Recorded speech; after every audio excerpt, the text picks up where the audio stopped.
Olá, gente, tudo bem? Meu nome é Brenda Carvalho. Hoje eu vou falar sobre letramento e alfabetização digital. Eu sou mestranda e sou gerontóloga, ambos pela Universidade de São Paulo. Eu sou formada em gerontologia desde 2024.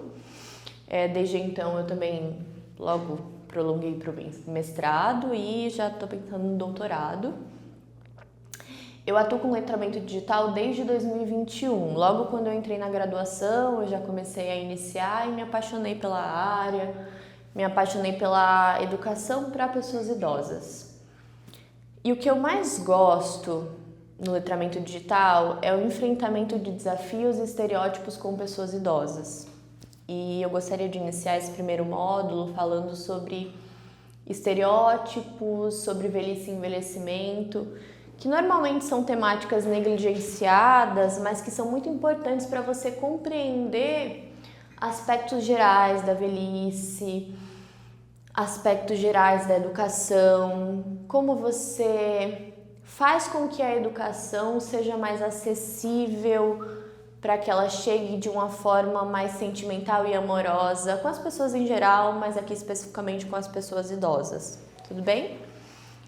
Tem uma autora aqui, a Bell Hooks, que eu gosto muito e eu tô lendo ela, e eu gostaria de iniciar falando um pouquinho, apesar de não estar no roteiro. Essa autora maravilhosa, ela fala sobre amor e como o amor ele pode ser uma coisa que vai além desse aspecto conjugal ou desse aspecto íntimo. A Bell Hooks, ela fala muito de amor na hora de educar. É você entender o outro, você se apropria de quem o outro é e aí sim você tem ferramentas para poder educá-lo. E para se educar também. Então, eu gostaria de iniciar falando sobre aspectos da velhice, que, como eu havia dito, são negligenciados, justamente para que a gente possa entender o público do qual nós estamos falando e aí depois poder falar de letramento, tudo bem? Então, vou iniciar falando da diferença entre velhice e envelhecimento, bem brevemente. Envelhecimento é um processo que acontece durante toda a vida, e velhice é uma etapa que no Brasil ela acontece após os 60 anos de idade, tudo bem? E aí eu vou falar um pouquinho de internet para introduzir. Muitas vezes a internet, os ambientes digitais, eles são banalizados como uma ferramenta para você se comunicar, para você poder acessar suas redes sociais, para você curtir com as pessoas, para você poder dar like, discutir, para você poder consumir conteúdo, ficar descendo o dedinho lá no TikTok ou no Kawaii, no Instagram. Parece, às vezes, que a internet ela é um aspecto meramente para entreter e não que ela tem de fato uma ação na sua vida muito potente, na vida das pessoas em geral. E aqui o Flauzino, em 2020, o Flauzino e outros autores, eles pontuaram que a internet ela traz soluções e ela traz bem-estar principalmente para pessoas idosas. Ou seja, a internet não é só para ficar descendo vídeo, ela tem uma ação direta na vida. Ela te afeta de alguma forma. De alguma forma a internet, o ambiente digital, ele te atravessa. Perfeito? E aí, agora eu vou dar um salto no assunto, mas é um salto merecido. E eu vou falar sobre estereótipos da velhice. O Baltz, na verdade é um casal, Baltz e Baltz, em 1990, na Alemanha, vou beber um copo d'água. Na Alemanha, eles concluíram que em qualquer fase da vida, seja na infância, seja na vida adulta, seja na adolescência, seja na velhice, em qualquer fase da vida, as pessoas são capazes de aprender. Até então, existia essa ideia social de que pessoas idosas são incapazes de atribuírem novos conhecimentos, de entender novos conceitos, de armazenar novas informações. Então, entendia-se até então que a inteligência, que o período máximo de inteligência para adquirir conhecimento era na adolescência ou na vida adulta. Que a velhice era um lugar para você aposentar-se, ir para os seus aposentos, para você descansar, e não um lugar para você aprender, adquirir conhecimento. Entendia-se que era um momento de declínio apenas.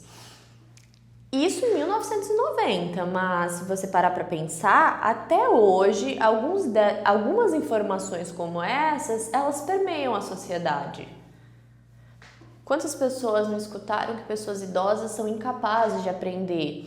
Ou quantas pessoas não já viram, não já fizeram com que uma pessoa idosa ela se desanimasse em relação a um novo aprendizado, a entrar em um curso, a tirar a carteira de motorista, a entrar na faculdade, a terminar a educação básica. Ou quantas pessoas idosas vocês já não ouviram falando: mas eu sou velho demais para aprender tal coisa. Eu sou velho demais para aprender a dirigir, sou velho demais para aprender fotografia, para aprender arte. E essa era uma vontade da minha adolescência, mas que passou. A velhice é a maior fase da nossa vida. Nós vivemos pelo menos 40 anos na velhice, em média, né? O que significa que mais do que qualquer faixa etária, você vai viver um bocado de tempo. E imagine viver tanto tempo com a consciência de que você não pode fazer nada mais. E é aí que nós vamos falar sobre estereótipos. Se as pessoas idosas, elas podem aprender, por que existe essa ideia social de que elas não podem? O Martins e o Rodrigues, em 2004, em 2023 o Assis e outros pesquisadores, eles foram tentar entender o que é mito e estereótipo. E aí eles identificaram que estereótipos são generalizações sobre um indivíduo ou um grupo. São generalizações normalmente de cunho social. Quando você aponta e você diz: olha, esse grupo aqui, ele tem esse aspecto e é concreto. Então, por exemplo, todos os homens, eles são melhores em exatas. Todas as mulheres, elas são melhores em humanidades. As mulheres, elas são necessariamente mais amorosas. Parece que é uma coisa natural, uma coisa que é imutável.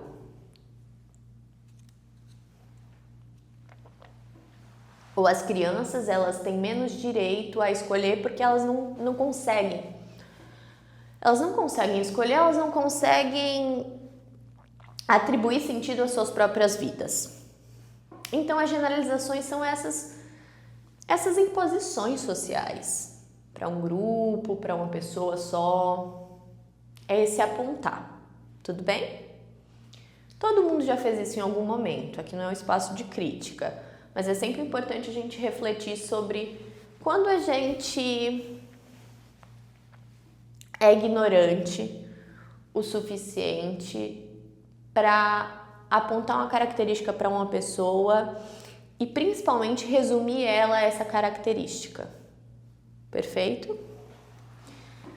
Os estereótipos, esses dois grupos de pesquisa, tanto o Martins como o Assis, eles identificaram que existem tanto os estereótipos negativos quanto os positivos. E aqui dando exemplos especificamente sobre pessoas idosas. Negativo pode ser tanto essa ideia de que as pessoas idosas têm uma incapacidade de aprender, quanto uma incapacidade de ser uma pessoa autônoma, a infantilização na velhice, que é absolutamente comum, é você falar que pessoas idosas, você falar ou você pensar, ou essa ideia social de que pessoas idosas, elas tornam-se crianças, elas voltam para a infância, elas são anjinhos. E positivo é você nomear, por exemplo, as pessoas idosas como mais sábias. As pessoas idosas, você chega nos 60 anos,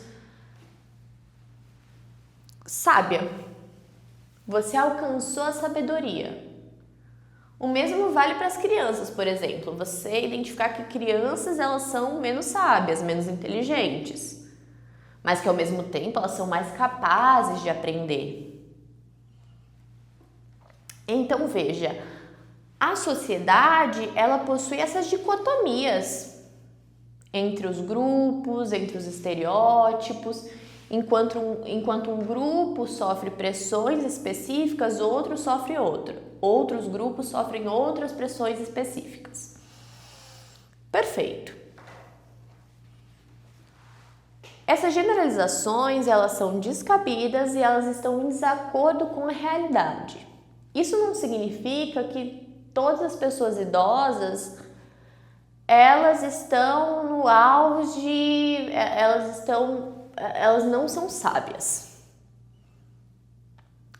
Mas a sabedoria em si é um conceito muito grande, é um conceito amplo, na verdade.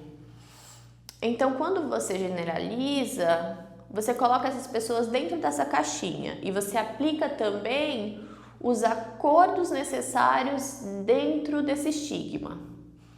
Se a pessoa é sábia, ela não tem espaço para errar. Ela não tem espaço para poder cometer erros. E é aí que nós vamos falar de outra coisa.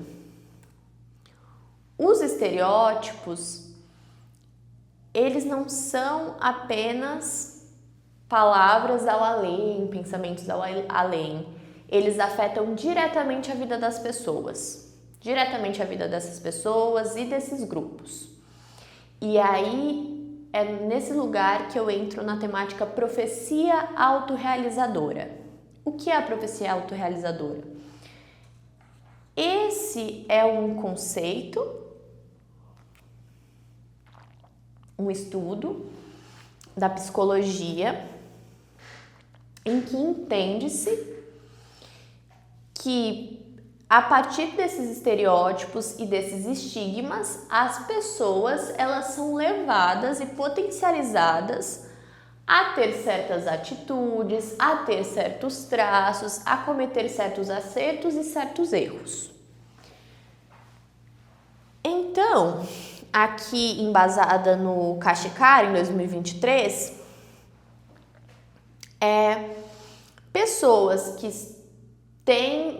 pessoas e grupos em que estereótipos negativos são atribuídos a elas têm um desempenho inferior a outros grupos que são atribuídos estereótipos positivos, por exemplo, ou são atribuídos impulsionamentos positivos.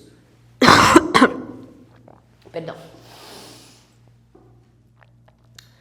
Pesquisas foram feitas nos Estados Unidos em que 2 grupos foram separados, grupos educacionais. Um grupo foi incitado positivamente, então eles foram chamados de mais inteligentes, eles eram aplaudidos, eles eram parabenizados. Enquanto outro grupo eram atribuídos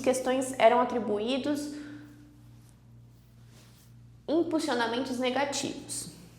Então eles eram nomeados como menos inteligentes, menos capazes. O grupo em que foram nomeados como mais positivos, que foram mais aplaudidos, que foram mais reverenciados, eles tiveram um desempenho melhor em relação a esse grupo que foi atribuído aspectos negativos.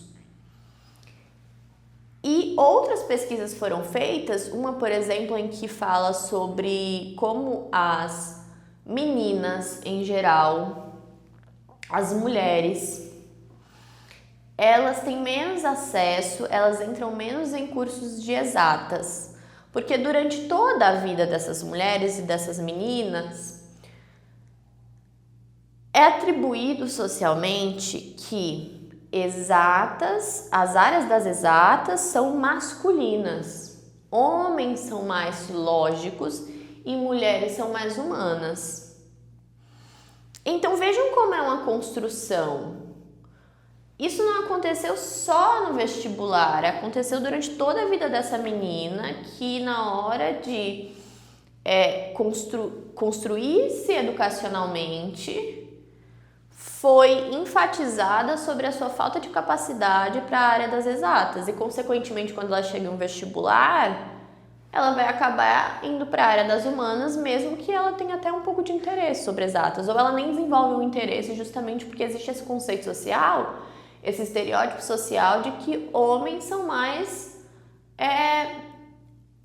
inclinados às áreas mais lógicas.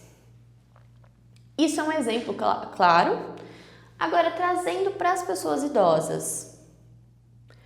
Quando você pega um grupo de pessoas idosas, você pega as pessoas idosas em geral e você fala que essas pessoas elas não são capazes de aprender, elas não são capazes de aprender principalmente sobre tecnologia, que isso é um ambiente de jovens, você insinua que esse espaço não é um espaço que não cabe outras faixas etárias, além dos mais jovens, você também está incitando e você também está potencializando que pessoas idosas elas procurem menos aprendizados sobre letramento digital, que elas se sintam menos confortáveis nesses ambientes, que elas se sintam deslocadas nesse caso, não se sintam pertencentes. O pertencimento é estudado pela gerontologia e ele é entendido como absolutamente importante para a qualidade de vida, para você se sentir parte de um local. Muitas vezes os ambientes digitais eles são entendidos como ambientes para pessoas mais jovens, ambientes voltados para pessoas mais jovens. E quando uma pessoa idosa, um grupo de pessoas idosas entram nesse lugar, parece que é destoante. Parece que esse não é um lugar adequado para essas pessoas. Então, isso influencia também no letramento digital. Eu termino agora esse módulo com uma reflexão de que é importante falarmos sobre letramento digital, eu vou falar no módulo a seguir, mas é também importante a gente entender como é complexo a vida em geral na hora de educar. Como é importante, com outros aspectos, e aí eu volto na Bell Hooks que eu falei no começo. O amor que a Bell Hooks fala, ele não é um amor no sentido do carinho, do afeto, de você abraçar uma pessoa, de você ter contato. É no sentido de você entender essa subjetividade geral na vida dessa pessoa ou desse grupo. Quando eu entendo que pessoas idosas, elas sofrem mais com os estereótipos e que elas são levadas a terem mais dificuldade no aprendizado, uma vez que elas são levadas a acreditarem que elas são menos capazes de aprender, eu também me torno um pouco mais empático na hora de ensinar. Eu aponto menos, eu caçoo menos, eu tenho mais paciência com esse grupo, com essas pessoas, e isso é absolutamente importante, seja para o letramento digital, seja para a alfabetização de uma forma geral, ou enfim, para a convivência e para a qualidade de vida de pessoas idosas na sociedade. E eu finalizo dessa forma. Muito obrigada, gente!